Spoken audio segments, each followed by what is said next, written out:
Peggy 16.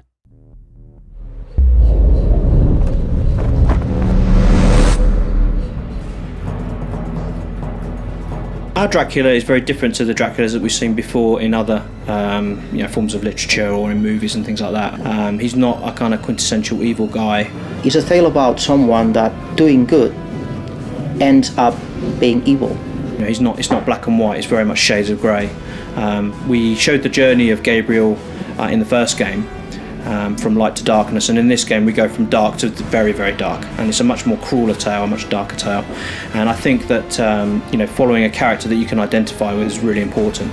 So we wanted to have a guy that people really saw, really felt for him, they understood how he got to that place.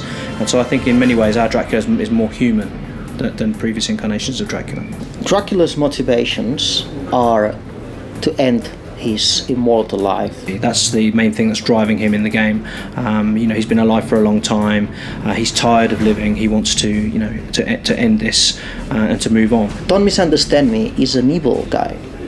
He embraced evil for real, and you're going to see that in the game. I think Dracula is quite a scheming character and a very intelligent, predatory animal, if you like, and he's looking to settle some scores. We specifically designed Dracula as a character that people could identify with. Our early designs of Dracula were much more kind of a very powerful character, but we wanted to give a top throwback to how he looked in the original game. So when making a game, you need to be careful about designing characters, especially main characters, especially Dracula.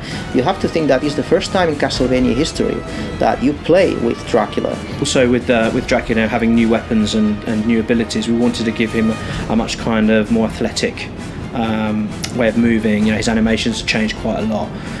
We wanted to make him look cool. His hair is longer. He's more refined, if you like, more sophisticated. In Castlevania, Dracula's been always a bad guy that appears for a few moments and goes woo, and that's it. We wanted to build a real character with emotions, with contradictions from day one. So pretty much Gabriel was our Dracula from day one. Did they tell you that blood would fight against blood for all eternity?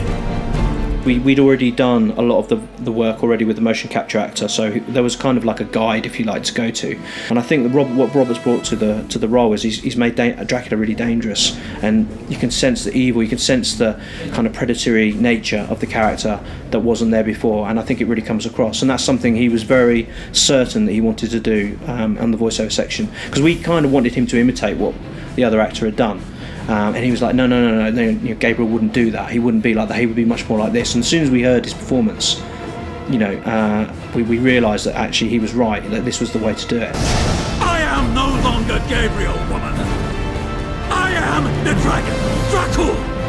I am the Prince of Darkness. I think my favourite Dracula in cinema is probably Gary Oldman's portrayal of Dracula in the Francis Ford Coppola film. He changes quite a lot between, a real person with emotions. He loves, Winona Ryder's character, and the love between them is quite, very powerful. But also, he's kind of this nasty, he's this monster, and we see that really clearly. And I really think his portrayal was probably the best Dracula I've ever seen. I also loved the previous one, especially Nosferatu, the old, very, very old movie.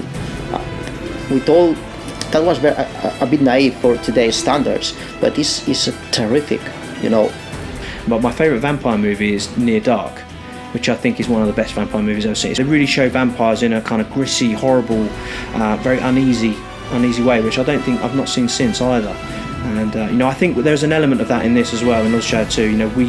We do things with our Dracula that I don't think have been done.